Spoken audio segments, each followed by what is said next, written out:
ਸਤਿ ਸ਼੍ਰੀ ਅਕਾਲ ਸਟੂਡੈਂਟਸ, ਮੈਂ Rupinder Kaur, lecturer chemistry Guru Nanak Dev polytechnic college Ludhiana. ਸੋ ਆਪਾਂ ਉਸੇ ਤਰ੍ਹਾਂ ਆਪਣੇ ਕੁਆਂਟਮ ਨੰਬਰ ਵਾਲੇ ਟੌਪਿਕ ਨੂੰ ਹੀ ਫਰਦਰ ਕੰਟੀਨਿਊ ਕਰਨ ਲੱਗੇ ਹਾਂ। ਸੋ ਕੁਆਂਟਮ ਨੰਬਰ, ਜਿਸ ਤਰ੍ਹਾਂ ਮੈਂ ਤੁਹਾਨੂੰ ਦੱਸਿਆ ਸੀ, what are quantum number? This is the set of 4 numbers which provide us the complete address of an electron in an atom. Complete address ਤੋਂ ਦਾ ਮਤਲਬ ਕੀ ਹੋਇਆ ਰਾਜੇ? ਸਪੋਜ਼ ਮੈਂ ਪੁੱਛਦੀ ਹਾਂ ਕਿ ਤੁਸੀਂ ਮੈਨੂੰ ਆਪਣਾ ਐਡਰੈਸ ਦਿਓ, ਤੁਸੀਂ ਕਿੱਥੇ ਰਹਿੰਦੇ ਹੋ।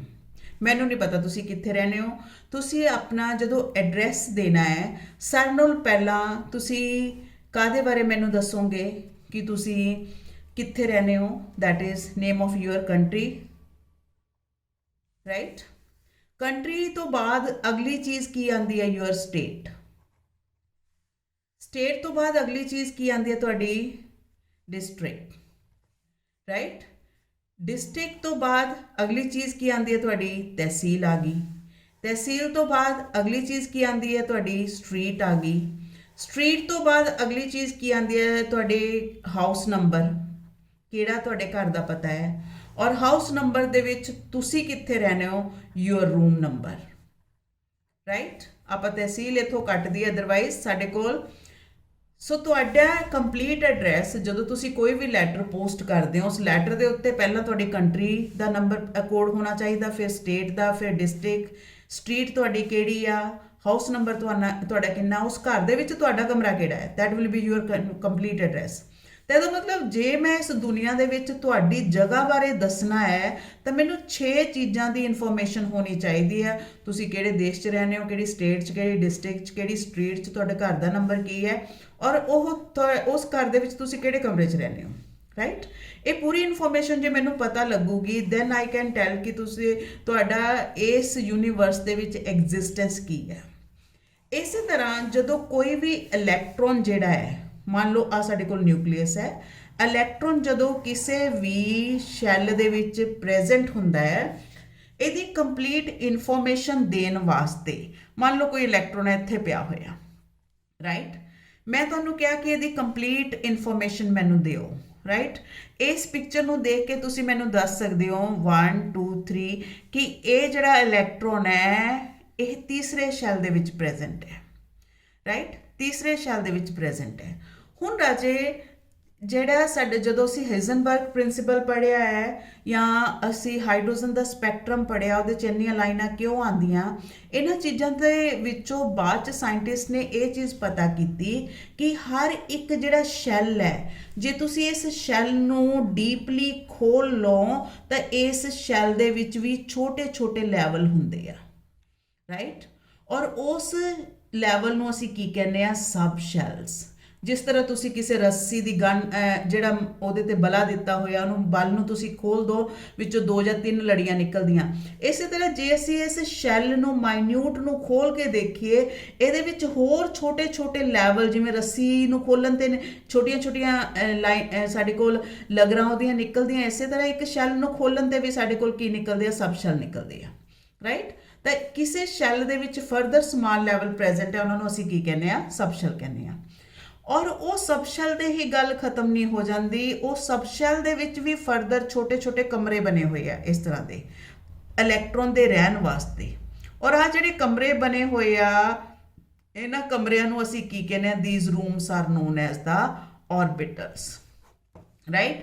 ਔਰ ਇੱਕ ऑर्बिटल ਦੇ ਵਿੱਚ ਜੇ ਵੱਧ ਤੋਂ ਵੱਧ 2 ਇਲੈਕਟ੍ਰੋਨ ਆ ਸਕਦੇ, ਔਰ ਦੋਨਾਂ ਦੀ ਸਪਿਨ ਕੀ ਹੋਗੀ? ਜੇ ਇੱਕ ਦੀ ਕਲੌਕਵਾਈਜ਼ ਹੈ ਤਾਂ ਦੂਸਰੇ ਦੀ ਐਂਟੀ ਕਲੌਕਵਾਈਜ਼ ਹੈ। So this is the complete location of this electron in an atom.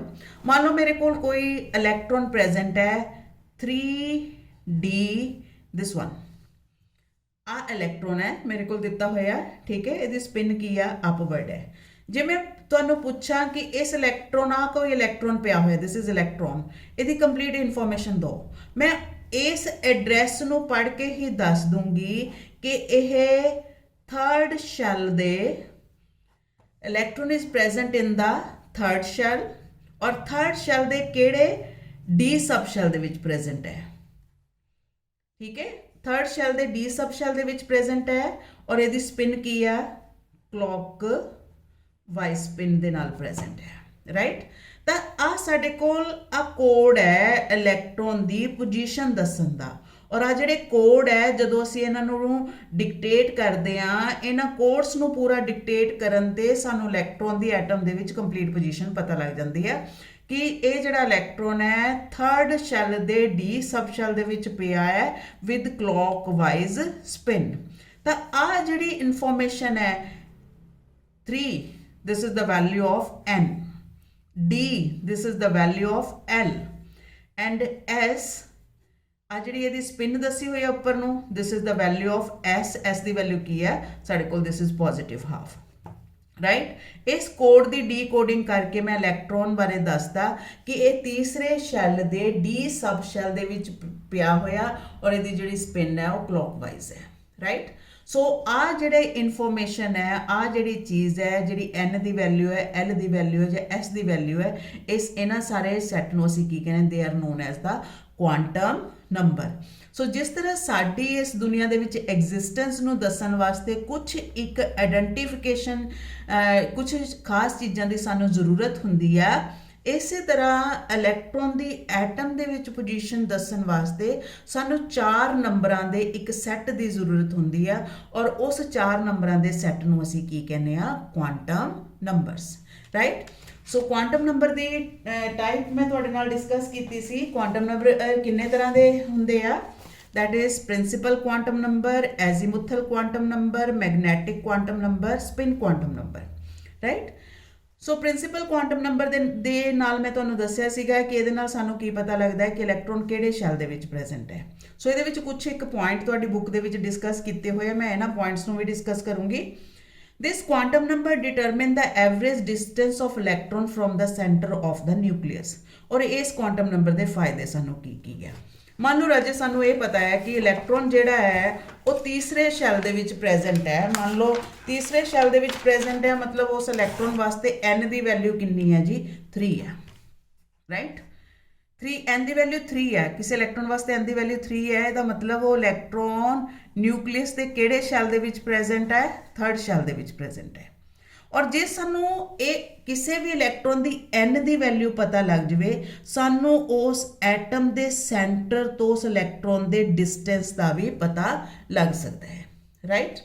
ਸੋ ਜਿਹੜੇ ਹੋਰ ਦੂਸਰੀ ਐਡਵਾਂਟੇਜ ਕੀ ਹੁੰਦੀ ਹੈ, ਇਹ ਜੇ ਸਾਨੂੰ ਇਹ ਪਤਾ ਲੱਗ ਜਾਵੇ ਇਲੈਕਟ੍ਰੋਨ ਨਿਊਕਲੀਅਸ ਤੋਂ ਕਿੰਨੀ ਦੂਰੀ ਤੇ ਪਿਆ ਹੋਇਆ, ਇਹਦਾ ਅੰਦਾਜ਼ਾ ਹੋ ਜਾਂਦਾ। ਦੂਸਰਾ n ਦੀ ਵੈਲਿਊ ਕੈਲਕੂਲੇਟ ਕਰਕੇ ਅਸੀਂ ਇਲੈਕਟ੍ਰੋਨ ਦੀ ਕਿਸੇ ਵੀ ਸ਼ੈਲ ਦੇ ਵਿੱਚ એનર્ਜੀ ਵੀ ਕੈਲਕੂਲੇਟ ਕਰ ਸਕਦੇ ਹਾਂ।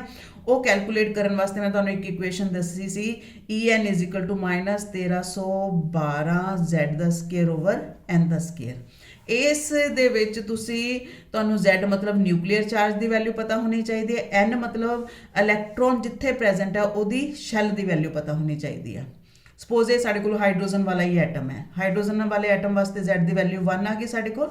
ਹੁਣ ਇਹ ਮੰਨ ਲਓ ਇਲੈਕਟ੍ਰੋਨ ਕਿਹੜੇ ਸ਼ੈਲ ਦੇ ਵਿੱਚ ਪ੍ਰੈਜ਼ੈਂਟ ਹੈ, ਤੀਸਰੇ ਸ਼ੈਲ ਦੇ ਵਿੱਚ ਪ੍ਰੈਜ਼ੈਂਟ ਹੈ। ਹੁਣ ਜੇ ਮੈਂ ਇਹਦੀ એનર્ਜੀ ਕੈਲਕੂਲੇਟ ਕਰਨੀ ਹੈ, ਕਿੱਦਾਂ ਕੈਲਕੂਲੇਟ ਕਰੂੰਗੀ, En = -1312 Z ਦੀ ਵੈਲਿਊ 1 ਆ ਗਈ, 1 ਦਾ ਸਕੁਅਰ ਲਗਾ ਦਿਓ ਤੁਸੀਂ, that is, ਔਰ n ਦੀ ਵੈਲਿਊ ਸਾਡੇ ਕੋਲ ਕਿੰਨੀ ਆਈ ਆ, n ਕਿਹੜੇ ਸ਼ੈਲ ਦੇ ਵਿੱਚ ਪ੍ਰੈਜ਼ੈਂਟ ਹੈ, ਥਰਡ, n = 3, ਤੇ ਇੱਥੇ 3 ਦਾ ਸਕੁਅਰ ਕਰ ਲਓ।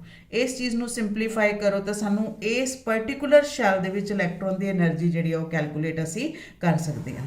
ਸੋ ਜੇ ਸਾਨੂੰ ਕਿਸੇ ਵੀ ਇਲੈਕਟ੍ਰੋਨ ਦੀ n ਦੀ ਵੈਲਿਊ ਪਤਾ ਲੱਗ ਜਾਵੇ, ਇੱਕ ਤਾਂ ਅਸੀਂ ਨਿਊਕਲੀਅਸ ਦੇ ਸੈਂਟਰ ਤੋਂ ਉਹਦੀ ਐਵਰੇਜ ਡਿਸਟੈਂਸ ਦੱਸ ਸਕਦੇ ਹਾਂ।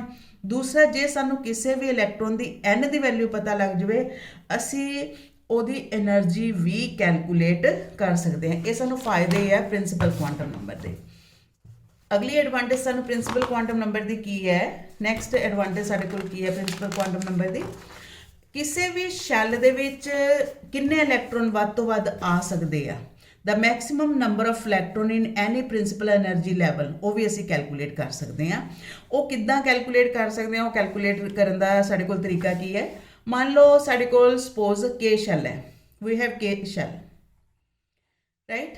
K ਸ਼ੈਲ ਵਾਸਤੇ n ਦੀ ਵੈਲਿਊ ਕਿੰਨੀ ਹੈ ਸਾਡੇ ਕੋਲ, 1। ਔਰ ਜੇ ਅਸੀਂ ਕਿਸੇ ਵੀ ਸ਼ੈਲ ਦੇ ਵਿੱਚ ਮੈਕਸਿਮਮ ਇਲੈਕਟ੍ਰੋਨ ਦਾ ਨੰਬਰ ਕੈਲਕੂਲੇਟ ਕਰਨਾ ਹੋਵੇ, ਸਾਡੇ ਕੋਲ ਉਹਦੇ ਵਾਸਤੇ ਫਾਰਮੂਲਾ ਹੁੰਦਾ 2n², ਰਾਈਟ। ਰੂਲ ਕਿਹੜਾ ਯੂਜ਼ ਕਰਨਾ ਸੀ 2n ਸਕੁਏਅਰ। ਮੰਨ ਲਓ k ਸ਼ੈਲ ਦੇ ਵਿੱਚ ਇਲੈਕਟ੍ਰੋਨ ਦੀ ਵੈਲਿਊ ਕੈਲਕੂਲੇਟ ਕਰਨੀ ਆ ਤਾਂ ਇਹਦੇ ਵਾਸਤੇ ਅਸੀਂ ਫਾਰਮੂਲੇ ਦੇ ਵਿੱਚ n ਦੀ ਵੈਲਿਊ ਫਿਲ ਕਰ ਦਈਏ 2 1 ਦਾ ਸਕੁਏਅਰ। ਸੋ ਆਨਸਰ ਕੀ ਆਊਗਾ 2। ਇਹਦਾ ਮਤਲਬ ਪਹਿਲੇ ਸ਼ੈਲ ਦੇ ਵਿੱਚ ਵੱਧ ਤੋਂ ਵੱਧ ਕਿੰਨੇ ਇਲੈਕਟ੍ਰੋਨ ਆ ਸਕਦੇ ਸਾਡੇ ਕੋਲ 2 ਰਾਈਟ।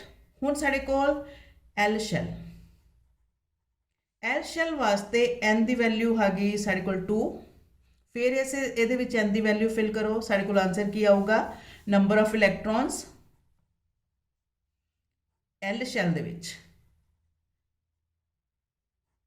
ਇੱਥੇ ਅਸੀਂ K ਸ਼ੈਲ 'ਚ ਕੈਲਕੂਲੇਟ ਕੀਤੇ ਆ, number of electron in L shell ਕਿੰਨੇ ਆਣਗੇ 2n ਸਕੁਏਅਰ ਦੇ ਰੂਲ ਦੇ ਮੁਤਾਬਿਕ 2 n ਦੀ ਵੈਲਿਊ ਇੱਥੇ 2 2 ਦਾ ਸਕੁਏਅਰ ਕਰ ਦਿਓ, ਸਾਡੇ ਕੋਲ 2 2s are 4 4 into 2 8 ਇਲੈਕਟ੍ਰੋਨਸ। ਇਹਦੇ 'ਚ 2 ਇਲੈਕਟ੍ਰੋਨ, ਇਹਦੇ 'ਚ 8 ਇਲੈਕਟ੍ਰੋਨ, ਮਤਲਬ ਦੂਜੇ ਸ਼ੈਲ 'ਚ ਵੱਧ ਤੋਂ ਵੱਧ ਕਿੰਨੇ ਇਲੈਕਟ੍ਰੋਨ ਆ ਸਕਦੇ ਆ 8। Third M shell, M shell ਵਾਸਤੇ n ਦੀ ਵੈਲਿਊ ਕਿੰਨੀ ਆ ਗਈ ਸਾਡੇ ਕੋਲ it is 3 right. m the value 3 ਹੈ। How you can calculate number of electrons, ਕਿਸ ਤਰ੍ਹਾਂ ਕੈਲਕੂਲੇਟ ਕਰਨੇ ਆ 2 3 ਦਾ ਸਕੁਏਅਰ ਕਰ ਦੋ, ਸਾਡੇ ਕੋਲ ਕੀ ਆ ਗਿਆ 3 3s are 9 9 into 2 is 18 electron. ਠੀਕ ਹੈ, ਸੋ ਤੀਸਰੇ ਸ਼ੈਲ ਦੇ ਵਿੱਚ ਵੱਧ ਤੋਂ ਵੱਧ ਇਲੈਕਟ੍ਰੋਨ ਕਿੰਨੇ 18। n ਸ਼ੈਲ ਵਾਸਤੇ n ਦੀ ਵੈਲਿਊ ਕਿੰਨੀ ਆ ਗਈ ਸਾਡੇ ਕੋਲ 4 ਰਾਈਟ। ਇਹਦੇ 'ਚ ਵੱਧ ਤੋਂ ਵੱਧ ਕਿੰਨੇ ਇਲੈਕਟ੍ਰੋਨ ਆ ਸਕਦੇ ਆ number of electrons, that is how you can calculate 2n square ਦੇ ਫਾਰਮੂਲੇ ਦੇ ਵਿੱਚ n ਦੀ ਵੈਲਿਊ ਜਿਹੜੀ ਹੈ ਫਿਲ ਕਰ ਦੋ, that is 2 4 the square 16 32 electrons. ਠੀਕ ਹੈ, ਮਤਲਬ ਪਹਿਲੇ ਸ਼ੈਲ ਦੇ ਵਿੱਚ ਵੱਧ ਤੋਂ ਵੱਧ ਕਿੰਨੇ ਇਲੈਕਟ੍ਰੋਨ 2, ਦੂਸਰੇ ਦੇ ਵਿੱਚ 8, ਤੀਸਰੇ ਦੇ ਵਿੱਚ 18, ਚੌਥੇ ਦੇ ਵਿੱਚ 32। ਤਾਂ ਕਿਸੇ ਵੀ ਸ਼ੈਲ ਦੇ ਵਿੱਚ ਜੇ ਇਲੈਕਟ੍ਰੋਨ ਦਾ ਨੰਬਰ ਕੈਲਕੂਲੇਟ ਕਰਨਾ ਹੋਵੇ ਸਾਨੂੰ ਉਹਦੀ n ਦੀ ਵੈਲਿਊ ਮਤਲਬ ਪ੍ਰਿੰਸੀਪਲ ਕੁਆਂਟਮ ਨੰਬਰ ਦੀ ਵੈਲਿਊ ਪਤਾ ਹੋਣੀ ਚਾਹੀਦੀ ਹੈ। ਸੋ ਪ੍ਰਿੰਸੀਪਲ ਕੁਆਂਟਮ ਨੰਬਰ ਦੀ ਵੈਲਿਊ ਦੇ ਨਾਲ ਅਸੀਂ 2n ਸਕੁਏਅਰ ਦਾ ਫਾਰਮੂਲਾ ਅਪਲਾਈ ਕਰਕੇ ਉਹਦੇ ਵਿੱਚ total number of electron calculate ਕਰ ਸਕਦੇ ਹਾਂ।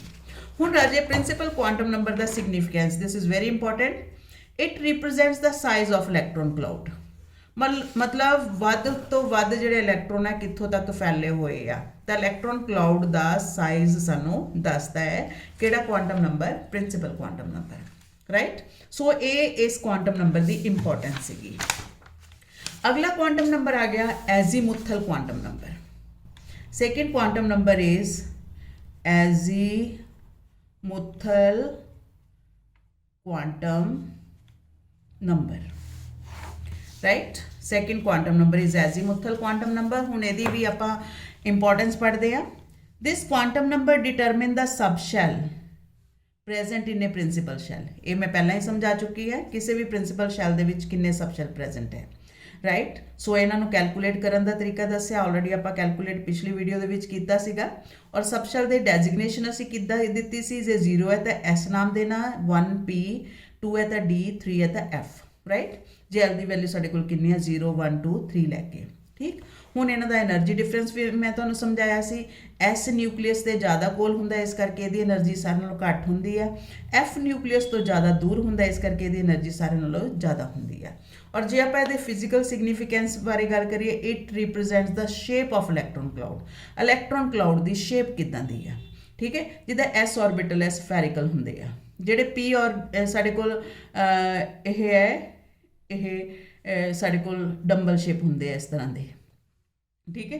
सो साडे कोल इलैक्ट्रॉन क्लाउड की शेप की है वो सानू काहदे तो पता लगता है, we can guess it from the azimuthal quantum number. Next आ गया जी साडे कोल magnetic quantum number. Magnetic quantum number tells us the number of orbital in a sub shell. किसी भी सब शैल दे विच किन्ने ऑर्बिटल है ठीक है। और इहदा सिंबल असी m दस्सिया और m की वैल्यू कैलकुलेट किद्दां करी दी है -l 0 तो लैके +l तक ठीक है। और इन्हां दी कैलकुलेशन भी ऑलरेडी आपां डिस्कस कर चुके हैं अपनी लास्ट वीडियो दे विच कि जे m की वैल्यू दित्ती होवे l की वैल्यू किस तरीके नाल कैलकुलेट असी कर सकते हैं। फिजिकल सिग्नीफिकेंस की है इस क्वांटम नंबर का, it represents the orientation of electron cloud कि इलैक्ट्रॉन क्लाउड किधर नूं ओरिएंट कर रहा है राइट। ਨੈਕਸਟ ਕੁਆਂਟਮ ਨੰਬਰ ਆ ਗਿਆ ਸਾਡੇ ਕੋਲ spin quantum number.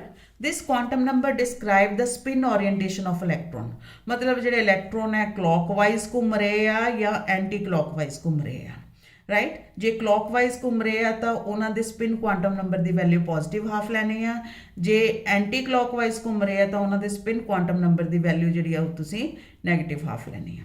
Physical significance ਇਹਦਾ ਕੀ ਹੈ? It represents the direction of spin of electron cloud, ਕਿ ਇਲੈਕਟ੍ਰੋਨ ਕਲਾਉਡ ਕਲੌਕਵਾਈਜ਼ ਡਾਇਰੈਕਸ਼ਨ 'ਚ ਘੁੰਮ ਰਿਹਾ ਜਾਂ ਐਂਟੀ ਕਲੌਕਵਾਈਜ਼ ਡਾਇਰੈਕਸ਼ਨ ਦੇ ਵਿੱਚ ਘੁੰਮ ਰਿਹਾ। ਹੁਣ ਰਾਜੇ ਇਸ ਫੇਰ ਤੋਂ ਆਪਾਂ ਇਹਨਾਂ ਸਾਰੇ ਕੁਆਂਟਮ ਨੰਬਰ ਦਾ ਇੱਕ ਵਾਰੀ ਨਿਚੋੜ ਕੱਢ ਲਈਏ ਕਿ ਕੁਆਂਟਮ ਨੰਬਰ ਕਿਹੜੇ ਕਿਹੜੇ ਹੈਗੇ ਆ, ਯਾਦ ਰੱਖਣੇ ਆ ਤੁਸੀਂ, ਠੀਕ ਹੈ, ਕਿਵੇਂ ਇਹਨਾਂ ਦੀ ਕੈਲਕੂਲੇਸ਼ਨ ਕਰਨੀ ਆ, ਠੀਕ ਹੈ। ਸੋ ਇਹਦੇ ਵਾਸਤੇ ਮੈਂ ਤੁਹਾਨੂੰ ਇੱਕ ਟੇਬਲ ਬਣਾਉਣਾ ਦੱਸਦੀ ਹਾਂ, ਔਰ ਤੁਸੀਂ ਜਿਹੜੀ ਚੀਜ਼ ਗੱਲ ਯਾਦ ਰੱਖਣੀ ਆ, ਐਟਮ ਦੇ ਵਿੱਚ ਕੀ ਪ੍ਰੈਜ਼ੈਂਟ ਹੈ? ਫਸਟ ਇਜ਼ ਐਟਮ, ਐਟਮ ਦੇ ਵਿੱਚ ਕੀ ਪ੍ਰੈਜ਼ੈਂਟ ਹੈ? ਸ਼ੈਲ, ਸ਼ੈਲ ਦੇ ਵਿੱਚ ਕੀ ਪ੍ਰੈਜ਼ੈਂਟ ਹੈ? ਸਬ ਸ਼ੈਲ, ਸਬ ਸ਼ੈਲ ਦੇ ਵਿੱਚ ਕੀ ਪ੍ਰੈਜ਼ੈਂਟ ਹੈ? ऑर्बिटल्स, और ऑर्बिटल्स ਦੇ ਵਿੱਚ ਕੀ ਪ੍ਰੈਜ਼ੈਂਟ ਹੈ?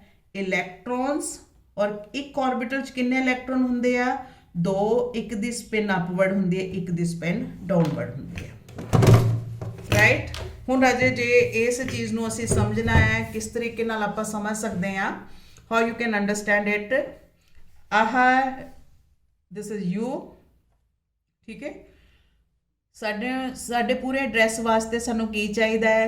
6 ਨੰਬਰਾਂ ਦਾ ਇੱਕ ਸੈੱਟ ਚਾਹੀਦਾ, ਮਤਲਬ ਸਾਡੀ ਕੰਟਰੀ ਦਾ ਨਾਮ ਵੀ ਚਾਹੀਦਾ, ਸਾਡੀ ਸਟੇਟ ਦਾ ਨਾਮ ਵੀ ਚਾਹੀਦਾ, ਸਾਡੇ ਉਸ ਤੋਂ ਬਾਅਦ ਡਿਸਟ੍ਰਿਕਟ ਦਾ ਨਾਮ ਵੀ ਚਾਹੀਦਾ, ਫਿਰ ਸਾਡੀ ਸਿਟੀ ਦਾ ਨਾਮ ਵੀ ਚਾਹੀਦਾ, ਫਿਰ ਸਾਡਾ ਹਾਊਸ ਨੰਬਰ ਚਾਹੀਦਾ, ਰੂਮ ਨੰਬਰ ਚਾਹੀਦਾ, ਇਹ ਸਭ ਕੁਝ, ਠੀਕ ਹੈ। ਮਤਲਬ ਕੀ ਹੈ? ਕੰਟਰੀ ਹੈ, ਕੰਟਰੀ ਦੇ ਵਿੱਚ ਕੀ ਪ੍ਰੈਜ਼ੈਂਟ ਹੈ ਸਾਡੇ ਕੋਲ? State, state, right. ਸਟੇਟ ਦੇ ਵਿੱਚ ਕੀ ਪ੍ਰੈਜ਼ੈਂਟ ਹੈ ਸਾਡੇ ਕੋਲ? ਡਿਸਟ੍ਰਿਕਟ, ਡਿਸਟ੍ਰਿਕਟ ਦੇ ਵਿੱਚ ਕੀ ਪ੍ਰੈਜ਼ੈਂਟ ਹੈ ਸਾਡੇ ਕੋਲ? ਸਿਟੀ, ਸਿਟੀ ਦੇ ਵਿੱਚ ਕੀ ਪ੍ਰੈਜ਼ੈਂਟ ਹੈ ਸਾਡੇ ਕੋਲ? ਸਟਰੀਟ, ਤੁਹਾਡੀਆਂ ਅਲੱਗ-ਅਲੱਗ ਜਿਹੜੀਆਂ ਹੈ, ਠੀਕ ਹੈ। ਸਟਰੀਟ ਦੇ ਵਿੱਚ ਤੁਸੀਂ ਤੁਹਾਡੇ ਕੀ ਆ? Houses, right. ਔਰ ਹਾਊਸਿਸ ਦੇ ਵਿੱਚ ਕੀ ਹੈ? ਸਾਰੇ ਹਾਊਸਿਸ ਇੱਕੋ ਜਿੱਕੇ ਨਹੀਂ ਹੈਗੇ, ਜਿਵੇਂ ਸਾਡੇ ਲੋਕੈਲਿਟੀ ਦੇ ਵਿੱਚ ਹੀ ਆ, ਕੋਈ ਘਰ ਜਿਹੜਾ 100 ਗਜ ਦਾ ਹੈ, ਕੋਈ 200 ਗਜ ਦਾ ਹੈ, ਕੋਈ 500 ਗਜ ਦਾ, ਮਤਲਬ ਹਰ ਇੱਕ ਸਟਰੀਟ ਦੇ ਵਿੱਚ ਘਰ ਜਿਹੜੇ ਆ ਇੱਕੋ ਜਿੱਕੇ ਨਹੀਂ ਹੈਗੇ, ਠੀਕ ਹੈ। ਔਰ ਉਹਨਾਂ ਘਰਾਂ ਦੇ ਵਿੱਚ ਜਿਹੜੇ ਕਮਰੇ ਆ ਉਹਨਾਂ ਦੀ ਜਿਹੜੀ ਲੈਂਥ ਹੈ ਜਾਂ ਉਹਨਾਂ ਦੀ ਜਿਹੜਾ ਏਰੀਆ ਇੱਕੋ ਜਿੱਕਾ ਨਹੀਂ ਹੈਗਾ, ਹਰ ਇੱਕ ਘਰ ਦੇ ਵਿੱਚ ਏਰੀਆ ਜਿਹੜੇ ਆ ਡਿਫਰੈਂਟ ਹੁੰਦੇ ਆ। ਸੋ ਇਸੇ ਤਰ੍ਹਾਂ ਹੀ ਜਿਹੜੇ ਇਲੈਕਟ੍ਰੋਨ ਹੈ, ਇਲੈਕਟ੍ਰੋਨ ਕਿੱਥੇ ਪ੍ਰੈਜ਼ੈਂਟ ਹੈ? ਐਟਮ ਦੇ ਵਿੱਚ, ਐਟਮ ਦੇ ਵਿੱਚ ਕੀ ਪ੍ਰੈਜ਼ੈਂਟ ਹੈ? ਸ਼ੈਲ, ਸਬ ਸ਼ੈਲ ਤੇ ऑर्बिटल्स। ਉਹਨੂੰ ਅਸੀਂ ਜੇ ਸਮਝਾਉਣਾ ਹੋਵੇ ਉਹਦੇ ਵਾਸਤੇ ਸਿੰਪਲ ਜੀ ਟੈਕਨੀਕ ਹੈ ਸਾਡੇ ਕੋਲ ਕਿਸੇ ਐਟਮ ਦੇ ਵਿੱਚ ਜਿਹੜੇ ਸ਼ੈਲ ਹੈ ਉਹ ਕੀ ਹੋ ਸਕਦੇ? KLM। ਜੇ K ਹੈ ਤਾਂ ਤੁਸੀਂ ਪਹਿਲਾਂ ਪ੍ਰਿੰਸੀਪਲ ਕੁਆਂਟਮ ਨੰਬਰ ਦੀ ਵੈਲਿਊ ਦੱਸਣੀ ਆ।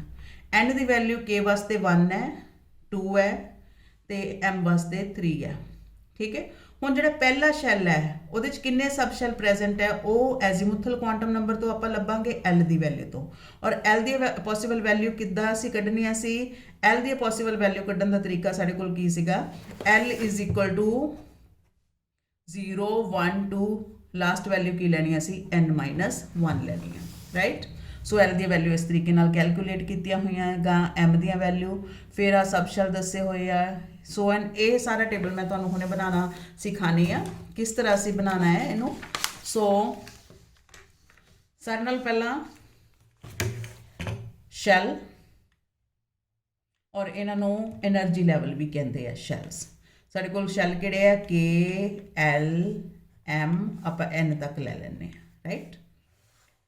ਔਰ ਇੱਥੇ ਸਾਡੇ ਕੋਲ ਪਹਿਲੀ ਵੈਲਿਊ ਕਾਹਦੀ ਆ ਗਈ? N ਦੀ ਵੈਲਿਊ, ਪ੍ਰਿੰਸੀਪਲ ਕੁਆਂਟਮ ਨੰਬਰ। ਜੇ K ਹੈ ਤਾਂ N ਦੀ ਵੈਲਿਊ 1, L ਦੇ ਉੱਤੇ 2, M ਦੇ ਉੱਤੇ 3, N ਦੇ ਉੱਤੇ 4, ਰਾਈਟ। ਫਿਰ ਆ ਗਈਆਂ, ਜੇ ਹੁਣ ਹਰ ਇੱਕ ਸ਼ੈਲ ਦੇ ਵਿੱਚ ਕਿੰਨੇ ਸਬ ਸ਼ੈਲ ਹੈ ਉਹ ਪਤਾ ਕਰਨ ਵਾਸਤੇ ਅਸੀਂ ਕਾਹਦੀ ਵੈਲਿਊ ਕੈਲਕੂਲੇਟ ਕਰਦੇ ਹਾਂ? L ਦੀ। ਔਰ L ਦੀ ਵੈਲਿਊ ਕੈਲਕੂਲੇਟ ਕਰਨ ਦਾ ਤਰੀਕਾ ਕੀ ਹੈ? ਜੇ ਸਾਨੂੰ N ਪਤਾ ਹੋਵੇ L ਕਿੱਦਾਂ ਕੈਲਕੂਲੇਟ ਕਰਨੀ ਹੈ? L ਇਜ਼ ਇਕੁਅਲ ਟੂ 0, 1, 2 ਤੋਂ ਲੈ ਕੇ ਲਾਸਟ ਵੈਲਿਊ ਕੀ ਹੈ? n-1 ਤੱਕ, ਰਾਈਟ। ਹੁਣ ਰਾਜੇ N ਦੀ ਵੈਲਿਊ 1 ਹੈ, ਆਪਾਂ ਇੱਥੇ 1 ਭਰ ਦਈਏ, 1 ਚੋਂ 1 ਮਾਈਨਸ ਕਰਤਾ ਕਿੰਨੀ ਵੈਲਿਊ ਰਹਿ ਗਈ? 0। ਤਾਂ ਇਹਨਾਂ ਵੈਲਿਊ ਦੇ ਵਿੱਚੋਂ ਸਿਰਫ ਅਸੀਂ ਕਿਹੜੀ ਵੈਲਿਊ ਕੰਸੀਡਰ ਕਰਨੀ ਹੈ? ਦਿਸ 1, 0। सो जे n 1 है तो l की वैल्यू की है 0। जे साडे कोल n 2 है तो l दियां पॉसिबल वैल्यू की आनगियां, इत्थे 2 भर दो, 2 चो 1 माइनस करो, 1 आ गया। ठीक है, आप कितनी वैल्यू कंसीडर करनी है, सिर्फ ਜਿਹੜੀਆਂ 1 ਤੋਂ ਪਹਿਲਾਂ ਵਾਲੀਆਂ। 1 ਤੋਂ ਪਹਿਲਾਂ ਕਿਹੜੀਆਂ ਦੋ ਵੈਲਿਊ ਆ ਰਹੀ ਆ, ਇੱਕ 0 ਆ ਰਹੀ ਹੈ ਤੇ ਇੱਕ 1 ਆ ਰਹੀ ਹੈ, ਰਾਈਟ। ਜੇ l ਦੀ ਵੈਲਿਊ ਸਾਡੇ ਕੋਲ n ਦੀ ਵੈਲਿਊ 3 ਹੈ, 3 ਚੋਂ 1 ਮਾਈਨਸ ਕਰ ਦਿਓ 2, ਹੁਣ ਕਿੰਨੀਆਂ ਵੈਲਿਊ 2 1 0, 2 1 0। 4 है, इस 4 चो 1 माइनस करो, साढ़े को लास्ट वैल्यू कितनी रह जूगी 3, तो असी कितनी वैल्यू कंसीडर करांगे दियां, that is 3 2 1 and 0, 3 2 1 and 0, right. So ਇਹਦਾ मतलब ਜਿਹੜਾ ਪਹਿਲਾ ਸ਼ੈਲ ਹੈ ਉਹਦੇ ਵਾਸਤੇ l ਦੀ ਵੈਲਿਊ ਇੱਕੋ ਹੀ ਆਈ ਹੈ।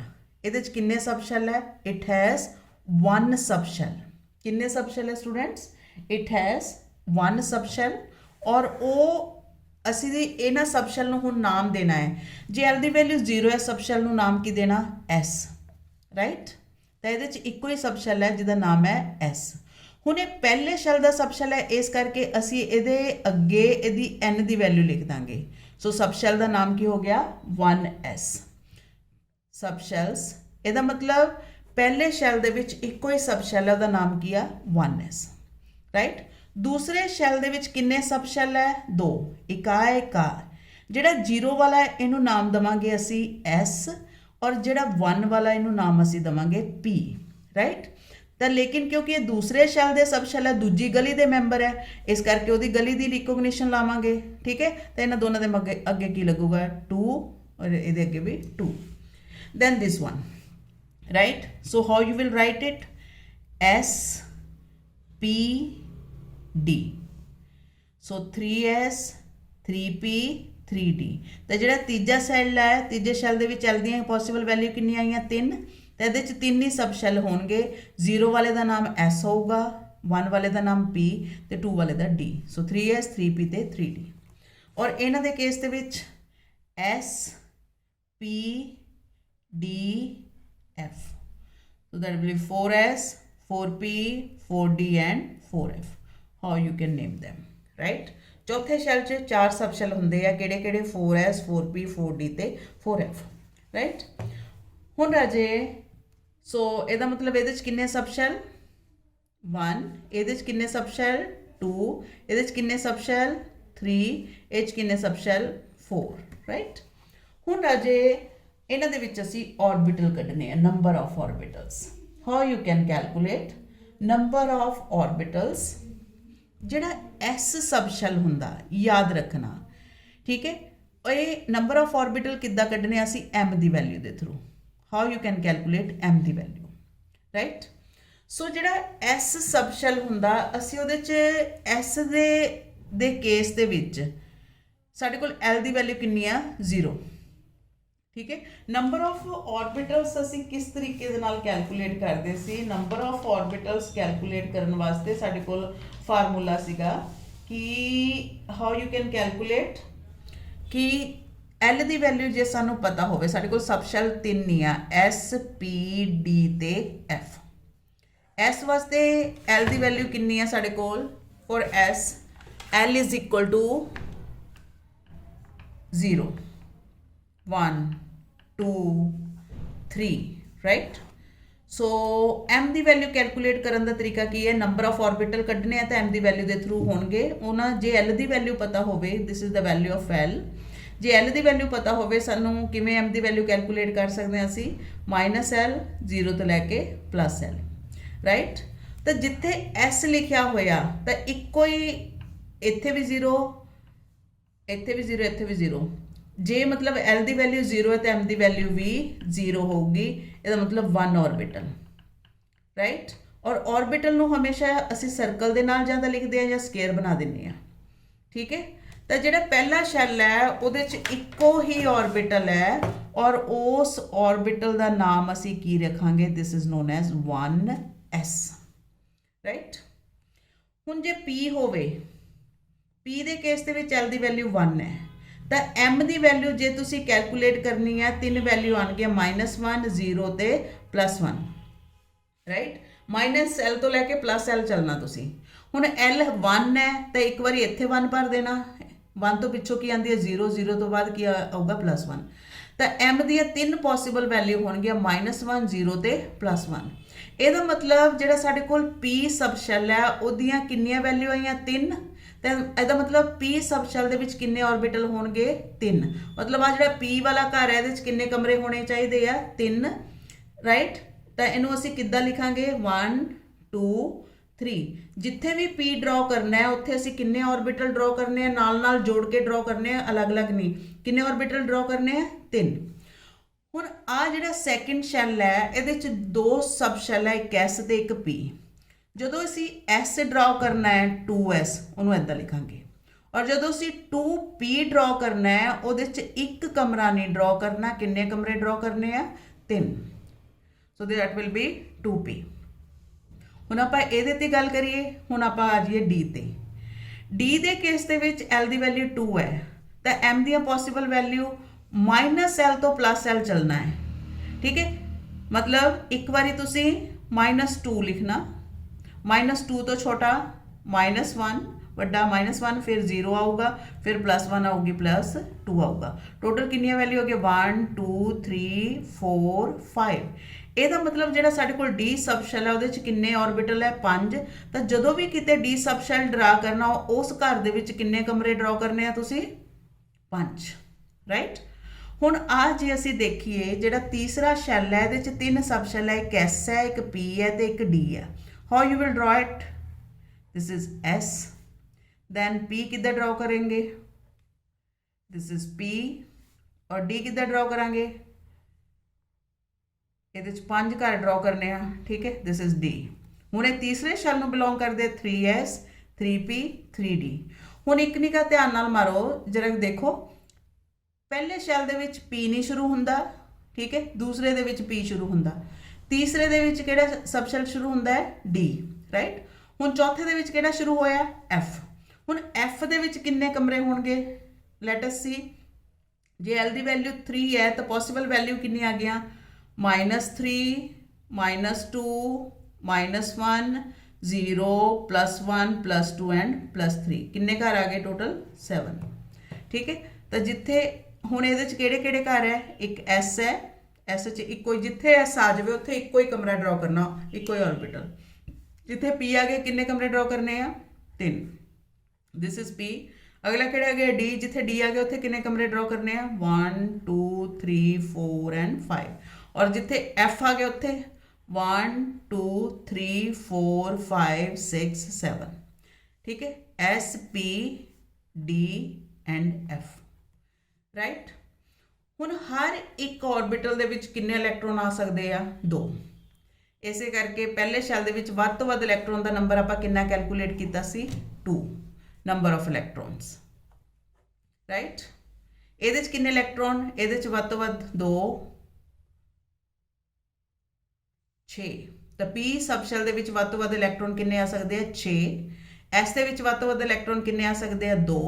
6 + 2 ਸੈਕਿੰਡ ਸ਼ੈਲ ਦੇ ਵਿੱਚ ਵੱਧ ਤੋਂ ਵੱਧ ਇਲੈਕਟ੍ਰੋਨ ਕਿੰਨੇ ਆ ਗਏ 8। ਇਹਦੇ ਕੇਸ ਦੇ ਵਿੱਚ 2 6 ਔਰ d ਦੇ ਵਿੱਚ ਵੱਧ ਤੋਂ ਵੱਧ ਇਲੈਕਟ੍ਰੋਨ ਕਿੰਨੇ ਆ ਸਕਦੇ ਆ 10।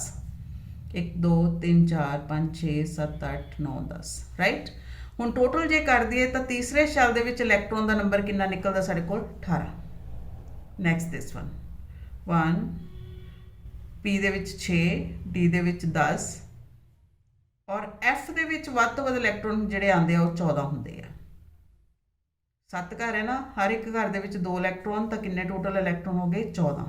14 ਇਹਦੇ ਹੋ ਗਏ, 10 ਇਹਦੇ ਹੋ ਗਏ, 6 ਇਹਦੇ ਹੋ ਗਏ ਤੇ 2 ਇਹਦੇ ਹੋ ਗਏ। ਜੇ ਟੋਟਲ ਕਰੀਏ ਤਾਂ ਚੌਥੇ ਸ਼ੈਲ ਦੇ ਵਿੱਚ ਵੱਧ ਤੋਂ ਵੱਧ ਇਲੈਕਟ੍ਰੋਨ ਦਾ ਨੰਬਰ ਕਿੰਨਾ ਆਊਗਾ ਸਾਡੇ ਕੋਲ 32। ਸੋ ਇਹੋ ਚੀਜ਼ ਅਸੀਂ ਕੈਲਕੂਲੇਟ ਕੀਤੀ ਸੀ 2n² ਦੇ ਰੂਲ ਦੇ ਮੁਤਾਬਿਕ, ਠੀਕ ਹੈ। ਜੇ n = 1 ਹੈ ਮੈਕਸਿਮਮ ਨੰਬਰ ਆਫ ਇਲੈਕਟ੍ਰੋਨ ਕਿੰਨੇ ਆ 2, ਠੀਕ ਹੈ। n1 ਤੇ ਮੈਕਸਿਮਮ ਨੰਬਰ ਆਫ ਇਲੈਕਟ੍ਰੋਨ ਕਿੰਨੇ ਸੀ 2। n2 ਤੇ ਮੈਕਸਿਮਮ ਨੰਬਰ ਆਫ ਇਲੈਕਟ੍ਰੋਨ ਕਿੰਨੇ ਸੀ ਸਾਡੇ ਕੋਲ 8।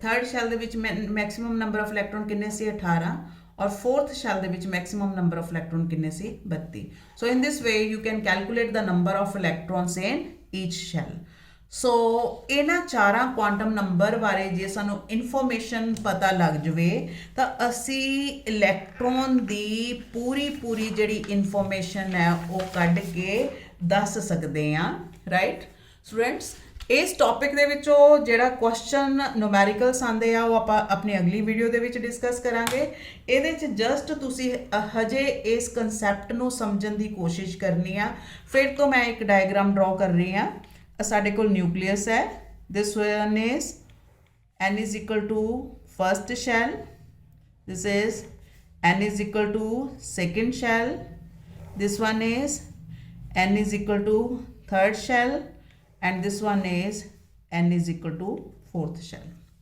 right ਪਹਿਲੇ ਸ਼ੈਲ ਦੇ ਵਿੱਚ ਇੱਕੋ ਹੀ ਸਬ ਸ਼ੈਲ ਜਿਹਦਾ ਨਾਮ ਹੈਗਾ 1s ਦੂਸਰੇ ਦੇ ਵਿੱਚ ਦੋ ਸਬ ਸ਼ੈਲ ਕਿਹੜਾ ਸੀ 2s ਤੇ 2p ਤੀਸਰੇ ਦੇ ਵਿੱਚ ਸਾਡੇ ਕੋਲ ਤਿੰਨ ਸਬ ਸ਼ੈਲ ਆਨੇ ਆ ਕਿਹੜੇ ਆ ਜੀ ਉਹ ਤਿੰਨ ਸਬ ਸ਼ੈਲ 3s 3p 3d ਔਰ ਚੌਥੇ ਦੇ ਵਿੱਚ ਸਾਡੇ ਕੋਲ ਕਿੰਨੇ ਸਬ ਸ਼ੈਲ ਆ ਜੀ students if you will see 1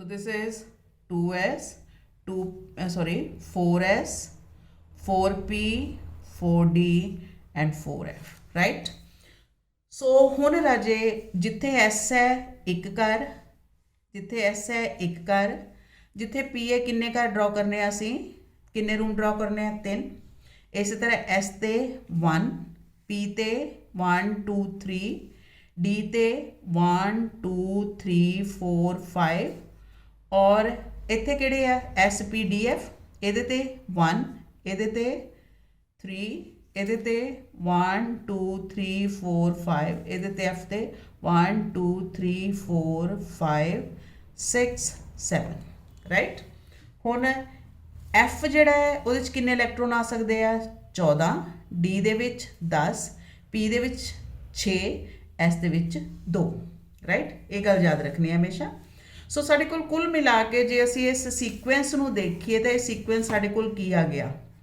1s 2s 2p 3s 3p 3d 4s 4p 4d 4f right s ਦੇ ਵਿੱਚ ਇਲੈਕਟ੍ਰੋਨ ਵੱਧ ਤੋਂ ਵੱਧ 2 ਸਾਰੇ ਜਿੰਨੇ ਵੀ s ਹੈ ਕਿੰਨੇ ਇਲੈਕਟ੍ਰੋਨ ਆ ਸਕਦੇ ਵੱਧ ਤੋਂ ਵੱਧ 2 p ਦੇ ਵਿੱਚ 6 ਜਿੱਥੇ ਵੀ p ਹੈ ਉੱਥੇ ਕਿੰਨੇ ਇਲੈਕਟ੍ਰੋਨ ਫਿਲ ਕਰਤੇ 6 d ਦੇ ਵਿੱਚ 10 ਔਰ f ਦੇ ਵਿੱਚ ਕਿੰਨੇ 14 ਆ ਜਿਹੜਾ ਸਾਡੇ ਕੋਲ ਅਰੇਂਜਮੈਂਟ ਜਿਹੜਾ ਬਣ ਜਾਂਦਾ ਹੈ ਇੱਕ ਐਟਮ ਦਾ this is known as electronic configuration right ਪਰ ਇਹ ਜਿਹੜੀ ਇਲੈਕਟ੍ਰੋਨਿਕ ਕਨਫੀਗਰੇਸ਼ਨ ਆਪਾਂ ਲਿਖੀ ਹੈ it is applicable only for